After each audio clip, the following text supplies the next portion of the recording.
What's up, USPBL fans? My name is Carol Wolfbauer, and thank you again for tuning in to our USPBL interview series, Tossing It Around the League.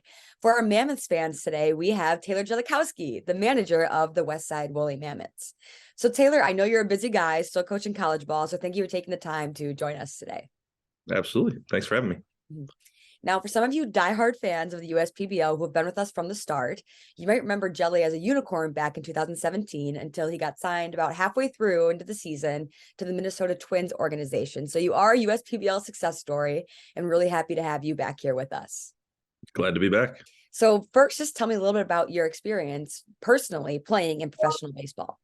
Yeah. So, I'll start in the USPBL. I played at Madonna for 5 years, which is local. I had a really good senior year and didn't really think the draft was going to happen at all. So Skip Johnson or Jim Essian actually came out to Madonna to watch me play a game, said he would have a spot for me, which for me was a lifelong dream. Not only was I playing professional baseball that I didn't think I was going to, I was also playing 10 minutes from home. So it was a nice little taste of the good life.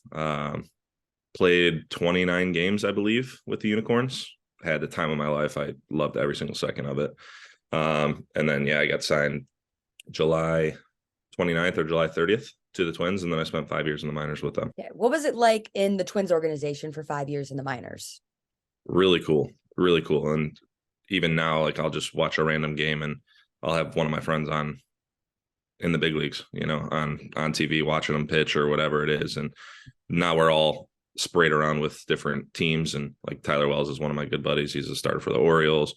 Calvin Fauché is one of my good friends. He's a reliever for the Rays. So it's really cool. Even Luis Arias, I played 2 seasons with him. So it's pretty cool to see this success that they're having. And just, it was really cool. It was everything I wanted it to be and more. 8 months away from home is not easy, but it was worth every second of it. So how did USPBL help you personally reach that goal of getting to affiliate ball? Yeah. So, we take on the tag of a developmental league. When I came in here, I was a first baseman, left fielder, like whatever I could do to hit. And Skip Johnson threw me behind the plate, which a left-handed hitting catcher has a little bit more value to those organizations. And I kind of thought he was crazy, but when Skip Johnson tells you to do something, you do it. So I tried to give it everything I had, and the adjustment ended up working out. I don't even know how many games I caught, maybe 7, and then the All-Star game, and then I was on my way out. It was kind of a crazy change. And what's it like being able to coach against Skip, knowing that kind of he made such a big impact on your professional baseball career? Right. So he teaches you a lot when you're a player, but when you're a coach alongside him, it's like a whole new level of inside scoop, if you will. I talk to him on a regular basis on how I should go about my pitching rotation, or like if I should try somebody at a different position, or what he sees. And the guy just sees the game through a different lens than most people. He played in the big leagues for 15 years. So it's really cool just getting his grasp on the game and trying to increase my knowledge as a coach. So like you mentioned before, you did grow up in Fraser and you went to Madonna, which is all very local. So you started your professional baseball career at the USPBL. You were gone for a few years, which I know you'd mentioned it's hard being away from home for 8 months. Right. How special is it to be able to raise your family, be back in the area, and still be around baseball like you love to do right here in your hometown?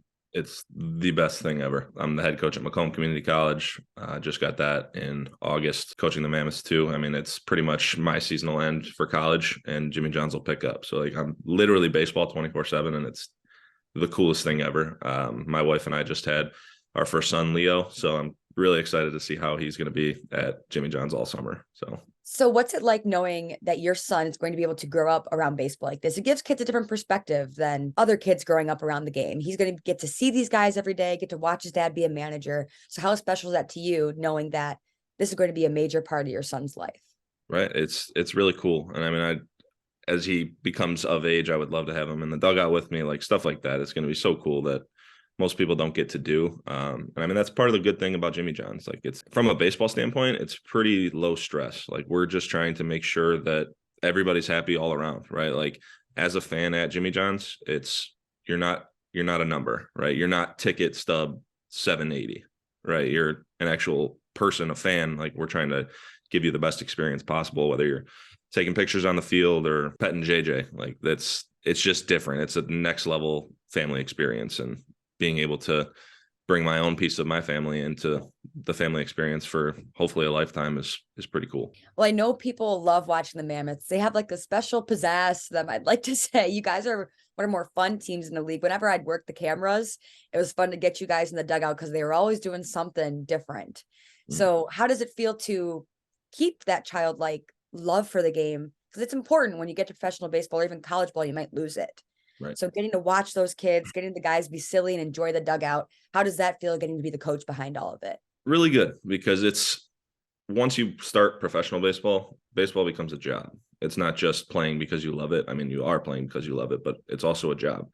So if you start to stress about it too much, it's going to become too hard. Right. So that's kind of what Karn and I have done. Karn's my assistant.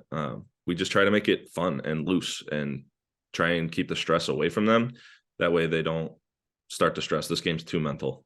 Like there's too much mental going on. And if we can avoid that and just make it fun, make it like you're playing on the playground as a kid, like we think that they'll have more success in the long run. So what advice would you give to any guys, maybe even your college players, about looking forward to playing professional baseball and taking a step in the right direction? So I'll tell you what my college coach told me. His name's Ted Faulkner. He's in South Carolina now. I'm actually sending one of my players to him. But the best advice he gave me my senior year, I was super, super antsy and just nervous about the potential. Is it going to be there? Is it going to be there? And I mean, he slowed me down and was like, hey, like you have 3 more months as a Crusader and then that's gone forever, right? You can't ever get that back, right? So enjoy where you're at now and let the future be the future. You can't control that right now. All you can control is your day-to-day. Take a step back, relax, have fun, and enjoy where you're currently at. Did you have, maybe while you were playing college ball, even high school or just anywhere throughout your career, a special outlook on the game that helped you zone in? Like I know like the game becomes too big sometimes. Was there anything that helped ground you that you could also pass off to the guys you are now coaching? It actually has to do with my wife. I mean, we've been together since I was 15, so a really long time. And I mean, since high school, every single time I would go out to a game or whatever, I would text her, heading out, love you, every single time. Like I still do it as a coach before I put my phone away. So that was a way to just kind of make sure she knows I love her, give me a nice little window and keep me grounded, I guess. So tell me about the time when you proposed to your wife at Jimmy John's Field and about that experience. It was July 29th or 30th. I should know that. 2017. Our 8-year anniversary was on August 11th that year, and I was planning on doing it on the field anyways. But I was trying to think of a way to get her down onto the field without her noticing. I got signed the 28th, and they literally needed me in Fort Myers in like 2 days. So I like kind of had to slap this all together. And when they do the announcements, they bring your family out with you and make it a cool experience. And she was already out there with me and she wasn't going to think of anything else. There was going to be photographers and everything already there set up. So it just kind of fell into place and seemed like the perfect thing. So I know you're currently coaching at Macomb with Nick Caruso, which everyone knows as the catcher from the Woolly Mammoths last year, and Kyle Bischoff, who came from Michigan State about midway last season. So how was it knowing that you were coaching the guys and impacting their personal professional experience, and now they get to help you coach college players as well? Right. It's a very cool thing. I spent all summer getting to know them. I've known Nick for a little bit longer, but I didn't know Bischoff until halfway through our season. And just seeing how they can take from their professional game and being a player to their professional life and potentially being a coach down the road it's pretty cool. Seeing how they like flip a switch, like they turn on the serious factor like they do in a game, but in the clubhouse, it's a little bit more light and loose, and they turn on that serious factor. And I mean, what they're doing for me to help is insanely valuable. I know you said you knew Nick ahead of time. So how is it watching him in professional baseball grow? Have you been able to see a difference from when he started versus where he is now, and now being a coach as well? I mean, as a player, it was actually pretty cool how we met each other. We were doing just a random catching thing, and he was catching and pitching at Youngstown still. Never met him. He went to De La Salle, I went to Fraser. We just kind of got to know each other a little bit, and he started to reach out to me his senior year about catching. And then he would send me video and I would tell him what I thought, basically. And then I ended up telling him like, hey, like you're having a really good year this year. Like when your season's over, like I'll have a spot for you. And then I brought him in. He played for the Mammoths for 2 seasons and was phenomenal for us. He would led the league in barrel percentage and hard hit percentage the last 2 years, even though his average doesn't show it. He barreled everything all the time. Now seeing him as a coach and working with him, like we've gotten so close, us two, and then Adrian Guzman from last year. We have our own little group, and it's pretty cool to see him grow like as a professional. Like he's very good at communicating. He was a communications major, obviously, but he's very good at talking and trying to get the best out of our players, motivation wise, life goal wise, everything. So what do you think makes USPBL so special or stand out from other professional developmental leagues? I'll tell you from the baseball side. I tell every player this pretty much that I talk to. The other leagues are great. Like they play a lot of baseball. They do things right. When it comes to getting signed by an affiliate, right? Say there's team A playing team B, and each team has their own top player, right? So a scout's going to come and talk to each coach, and they're probably going to badmouth the other team's best player because they want their player to be signed. Like the best part about us is we're like a family league. Like all 4 teams live together. All 4 teams practice together. We meet weekly as a coaching staff, and we talk about like this scout's coming to see this person. Like that way we're all on the same page. Nobody's bad mouthing anybody. We're all focused with the same goal in mind on getting people signed. So we're all on the same page. Like even if a coach comes up to me and it's a unicorn that he's interested in, like I know that he's the top guy in the league and he's the one that needs to go. And there's no bad mouthing and there's no, but what about this guy? So it's pretty cool that way. Just being like a giant USPBL team or family working towards one common goal for everybody. And what's it like being able to work with the other managers and be so close to them and have those meetings every week to develop these guys throughout the league? So when I played in the league, Skip Johnson was my coach, my manager, and Diesel was my assistant manager. So now Diesel's with the Beavers, and that's a pretty cool thing. Now 2 managers that I'm working with were my coaches. And then Kottke and I have gotten pretty close over the past couple of years. I actually played against him in college. He coached at Manger at the time, and I played at Madonna. So I always knew of him, but we never really got on like a first name basis, I would say. But his wife's actually an occupational therapist, and she's been helping us with our son, Leo. And it's a pretty cool thing. We actually found out we live like half a mile away from each other and never knew it. It's pretty cool to be able to work with people that I respect as much as I do. Obviously, Skip and Diesel being my managers, like that's a next level respect. And then Kottke and I are pretty much living the same life right now. We're both coaching in college and we're both managing a professional team close to home. So we're living the good life. And last question for you is, what lesson did you learn from last season that you will carry with you into this season to help the Mammoths be an even better team? So I would say that the biggest thing that I need to learn personally is that last year my guys were super, super loose, and like I would say almost too loose. I want them to be a little bit more focused and a little bit more driven. And I think they were last year. They were just kind of used to the mold, which is a good part of me being a college coach now. I have to be a little bit more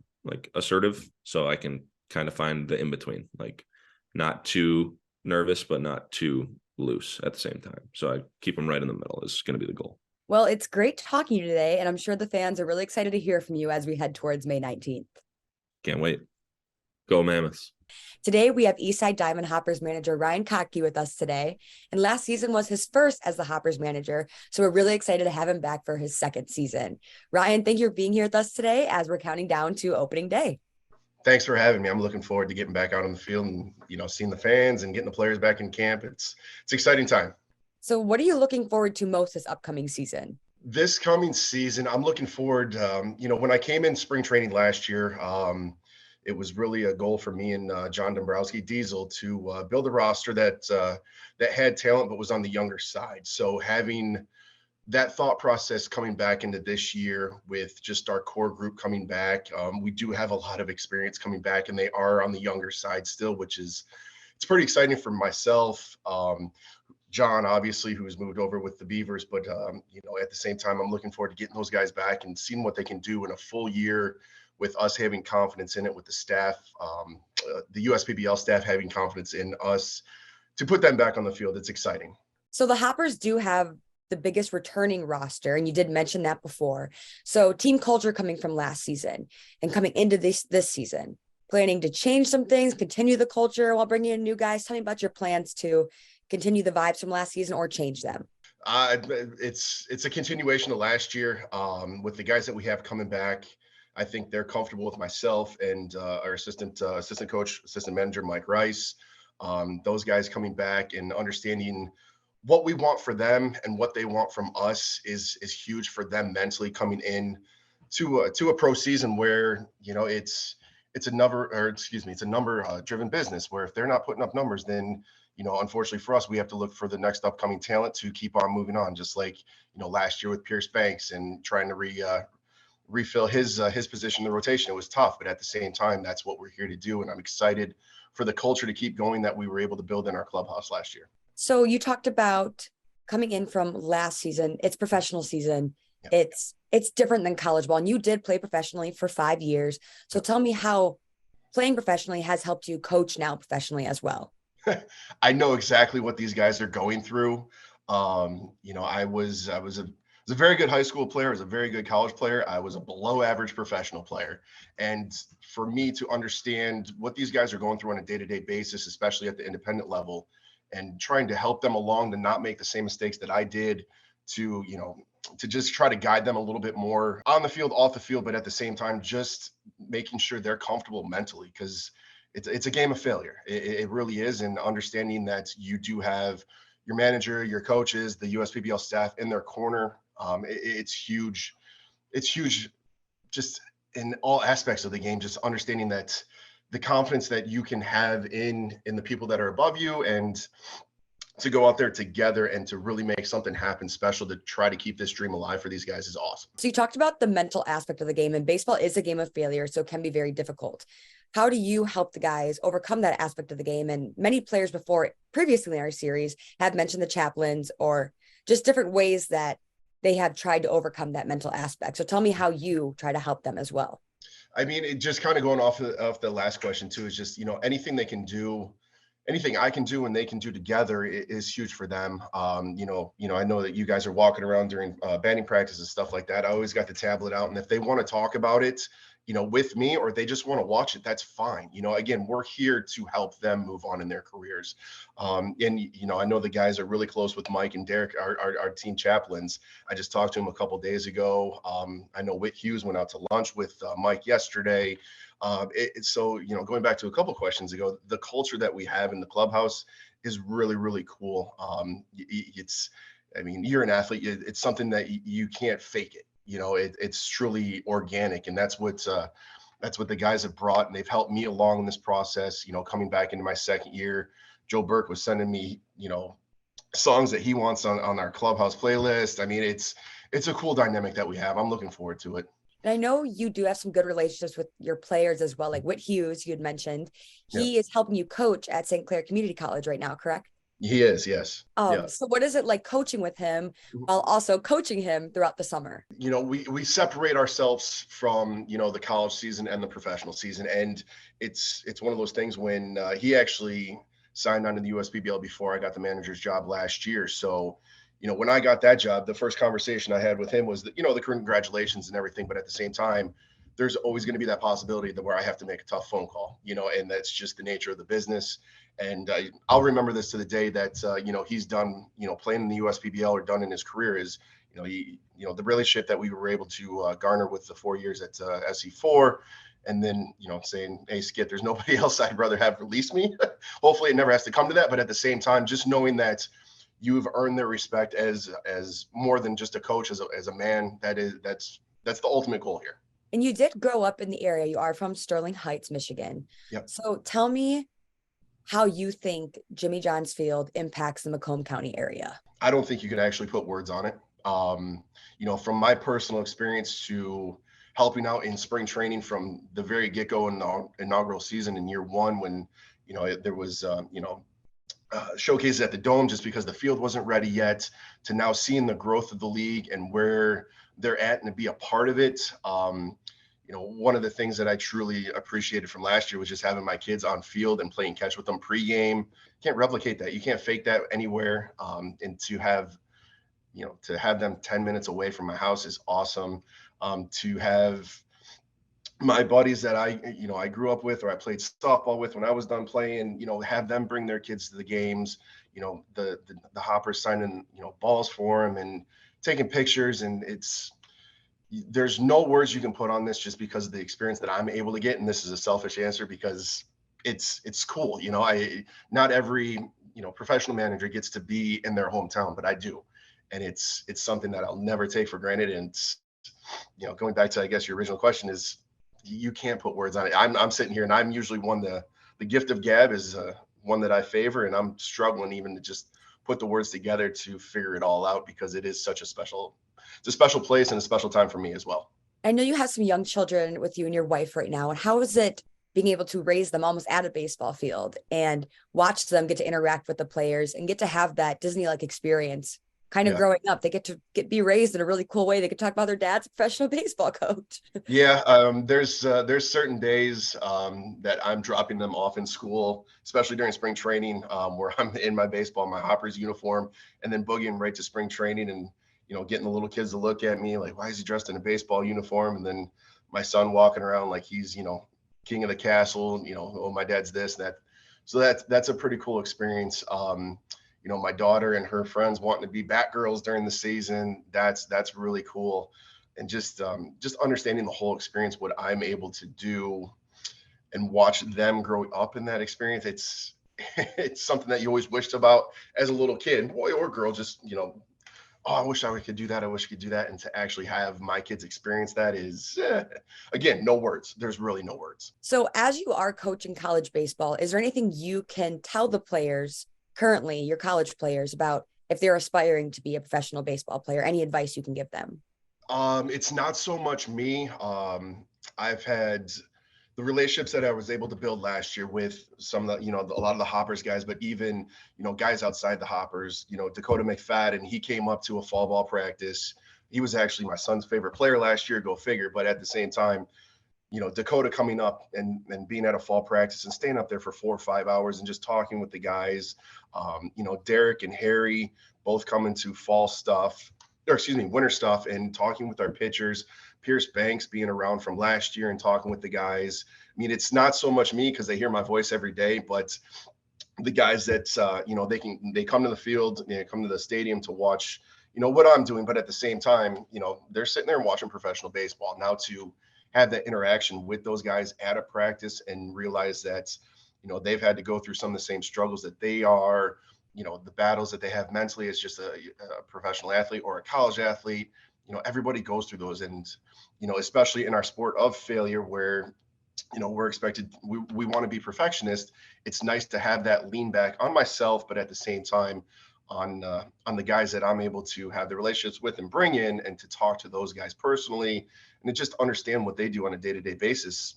That's awesome. It really is. And with Jimmy John's being such a tight-knit league with only 4 teams, how does that, like you talked about Dakota McFadden, and he's not even your player and you got to know him. Yeah. So how does that feel knowing all 4 teams are there? And it kind of becomes like a big community, even though you guys are facing against each other. Yeah, it really is. Explaining to, potential free agents that we talk to in this off season, and trying to put that into words, until you experience it, and you experience, practicing with the teams that you're competing against on a daily basis, talking to the other managers. I mean, Travius Ford was another one from last year who, always wanted to try to get video on. Just, it's like, hey, T, you're not on my team, but I can take the video for you. Absolutely. Because again, we're all having that same goal of wanting these guys to move on to higher leagues or major league organizations. But at the same time, we still have that competitive fire within our 4 teams where we still want to win, and that's our goal coming back this year with the experience that we have. But just understanding that community of, you can go talk to another manager and you're going to get honesty, which we all deserve at this level. But at the same time, we're all here to help, and that's something that you don't get. I played in the Frontier League. You don't get that there. In the ULB, you didn't get that. It was just competition, next guy up, where, we really care. The staff cares. Our weekly meetings, we care about the guys. We're always talking about them, making sure they're healthy, as happy as they can be on the field and off the field, and making sure they're ready to perform. That's one of the cool goals that I think everybody on the staff, even, off field, has for these guys. And you don't get that in every league. You don't get that in any league, actually. Do you have a favorite memory with any of the players? Or it could be while you're on the field or off the field as well. Watching the guys interact in the clubhouse, that's always an awesome time. I mentioned it earlier, having my kids. I have a picture of me and my 2 kids sitting in the dugout, just sitting there, just not doing nothing in particular, but just having those little things of, for me personally, my pregame thing before we take the field at, 7:05, my wife and my kids, they come down the hallway real quick by the clubhouse, I give them a kiss, they go up to their seats. Just the interaction and the bonds and the brotherhood that we have, and not collectively just in the Hoppers, but in the whole league. I mean, one of the big things for me, Jelly, from the Mammoths, their manager, I talk to him multiple times a week, and we're at the same time, we're at rival colleges. And, it's cool to put those aside and to just focus on being good human beings, and then, better baseball players at the same time. But just to have those relationships and to keep them going throughout the off season, it's something it's truly special. Well, you guys both did grow up in the area. Did you know Jelly at all before professional I baseball? knew of him as a player. Obviously, I think I got 10 years or so on him, but at the same time, I knew him as a player. I coached against him at my first head coaching experience in college, and watched him absolutely tear us up at Madonna. His skill set was unbelievable. The barrel to the bat to ball ratio that he was able to find. He just, on top of that, he's just a good dude, and I like competing against him.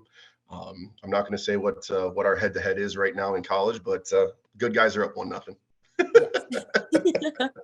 Well, it was really great talking with you today. I'm really excited to see you in the summer, and I'm sure the fans are too. I'm excited to be back. Today, we have Utica Unicorns manager Jim Essian, or some of you know him better as Skip. Skip has been with the USPBL from the very start. Some of you diehard fans, I'm sure, are used to seeing him around Jimmy John's field. Skip, thanks for being here today. I'm delighted. Thanks for having me. I'm in Fort Myers, Florida. It is beautiful here, Southwest Florida. My wife and I are having a ball, and I look forward to being back in Michigan about 10 days from now. So, Skip, you yourself had a very successful baseball career. You played professionally for 15 years. You were with the Phillies, A's, White Sox, Mariners, and Indians. I think I got it all right. So please tell me a little bit about your personal experience playing in the majors. Well, Kara, it was just a wonderful, unique experience. I was in the big leagues at 22 years old with the Philadelphia Phillies.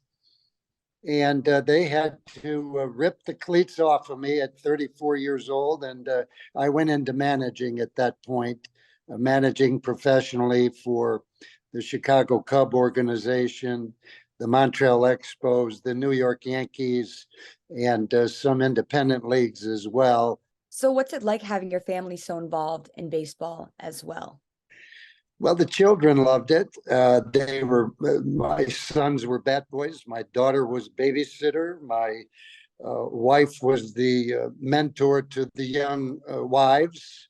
It took us all around the country, not only to the big cities we mentioned, but so many small towns as well, Kara.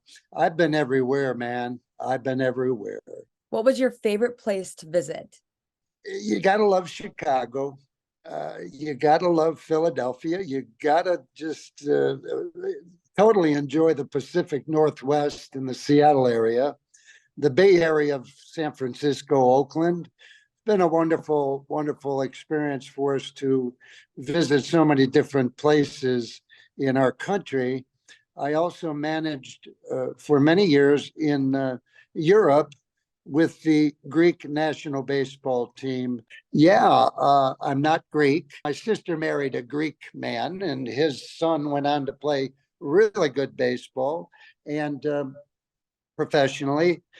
Never made it quite to the majors, but in 2004, the Summer Olympic Games were in Athens, Greece. They don't play a lot of baseball there, so they were able to get Greek Americans and Greek Canadians who played professionally. They got them dual citizenship, and they competed in the 2004 Olympic Games in Athens. It was through that connection to my nephew that they needed a manager. I volunteered, and I've been to many, many European cities, and Panama in the Cup, World Cup. It's been a unique experience. He now is the manager of that Greek national baseball team. So it's awesome you've gotten to visit so many different places, but you are from Detroit originally. And then for a major part of your life, you're all around the world, it sounds like. So how does it feel to be back here now with your family and to manage a professional baseball team back in the Detroit area? It's wonderful, Kara. I have 12 brothers and sisters in the area.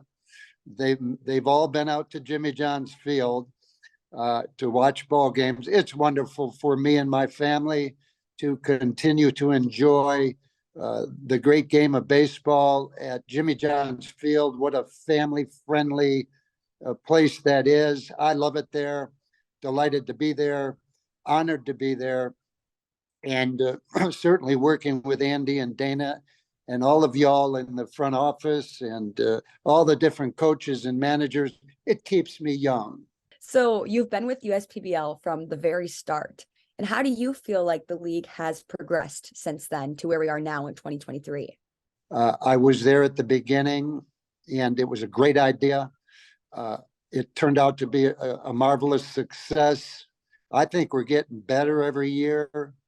I think the fan experience is tremendous, as evidenced by their testimony of how much fun they have when they come to the ballpark. So Jelly, as I mentioned before, was actually a unicorn back in 2017 with you, correct? Yes, I signed Taylor out of Madonna University.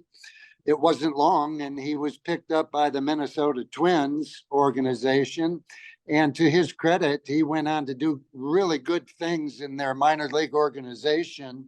And went so far as to make the All-Star team on their high A Fort Myers ball club.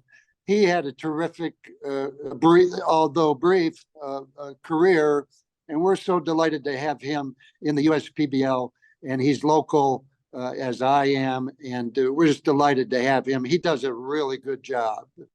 Well, he's a beautiful man, and his wife Sarah, and their new little baby Leo. I'm thrilled for them, and I look forward to continuing to help mentor Taylor and some of the other young coaches in the league. And I think that's where I bring some value, Kara. So what is your biggest piece of advice that you would give them about the guys trying to reach affiliate ball? I would say, watch me, see how I do it, see how much fun it is, see how stern you have to be from time to time. And you have to run a good clubhouse, and you have to have make sure that the guys are all behaving themselves, which I think we've been very fortunate, Kara, in the USPBL to have very, very few instances where, where maybe we had to call somebody into the office or whatever. But Taylor and some of the other managers and coaches, I think they admire the way I do it. And the way I do it is with maturity and with a smile on my face. So from 2019 to 2021, you took 3 championships in a row with the Utica Unicorns. And even though you guys did not come out on top this season, you had a very, very successful record with some great guys on the team. So what do you think that says? These last 4 years been a great season for you guys. What do you think that says about the overall culture of the Utica Unicorns? Well, we do have it. We do have a culture. It comes down from the top. It's a lot of it is luck, Kara. I mean, we had a great team last year, probably my best team, and we did not win the championship. That's fine. I'm glad the Beavers won it. I'm proud of them. They did a great job. So a lot of it is luck, but there is a certain culture that I try to cultivate. I've had great coaches. I've had John Dombrowski and Willie Martin and Adrian Guzman. It doesn't get any better than that. And so they help cultivate the culture of the Unicorns. And listen, the other teams are just as wonderful as we are. We just kind of got a little bit lucky, I think. Also, you must remember, I spend a lot of time putting my team together. I don't have young children that I have to be concerned about. I don't have a job that I have to get to every day. So I'm able to spend a lot of time down here in Florida contacting players, coaches, and scouts, and signing really good players to the Unicorns, and of course, helping the other teams as well. And it's definitely, since we're in Utica, it's kind of unicorn nation a little bit. Even though all the teams are important, the Unicorns seem to be quite the fan favorite. So how does it feel to be able to see everyone around the stands all the time with their unicorn jerseys on, excited to see the guys. The benefit that the stadium has had for the city of Utica, the fact that all the games are on YouTube and they're really professionally well done, so that fans that can't quite make it to the ballpark, maybe parents and friends and girlfriends of the players, can watch the games on YouTube, and they're really well done. But the city of Utica has benefited, the area has benefited, and hopefully, we can do this again in another part of the area.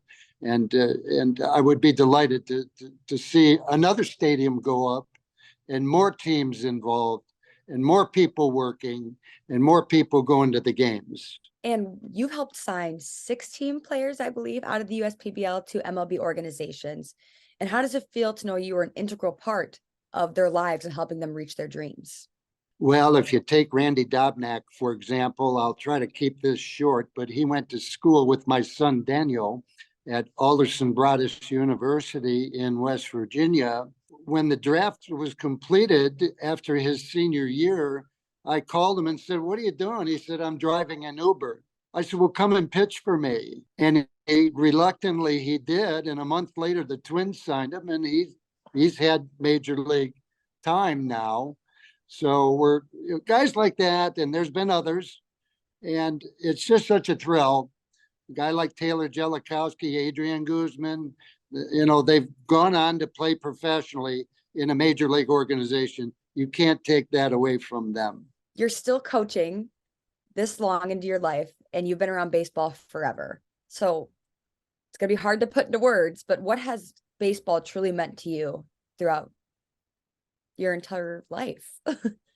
Kara, it's been a gift from God. I didn't have, my father was a painter, house painter. All my brothers painted. I grew up in a poor family on the east side of Detroit. Somehow I got to the big leagues at 22 and stayed there for a while, and I didn't have to paint. So I got to play baseball. It's not bragging, but it's just been a very unique, wonderful experience for me and my family. It's a great game. I love the Tigers and the Lions and the Pistons and the Red Wings. And it's just been a delight for me to be involved in baseball for so many years. And I would rather do nothing else. Well, it's wonderful to see how beautiful of a life it's made for you. It's really cool to hear about too. Thank you, Kara, and so delighted to be with you today. Yes, and I'm sure our fans had so much fun listening today, Skip. Well, we look forward to seeing them opening day, May 19th. The Unicorns are playing the Beavers. It'll be a rematch of the championship game, and we're going to try to field the finest developmental independent league teams that have ever been assembled. So thank you, USPBL fans, for joining us today. Make sure to say hi to Skip when you see him at the ballpark. I'm sure he'd love to hear from all of you, and we love to see you guys at the field. So hopefully we'll see you on May 19th for the Beavers and Unicorns game. Thank you for watching. Make sure to check out some previous segments or check out the last couple we've got as we head towards opening day. I'm Kara Wolfbauer. This was Skip, and we had a great time with you guys.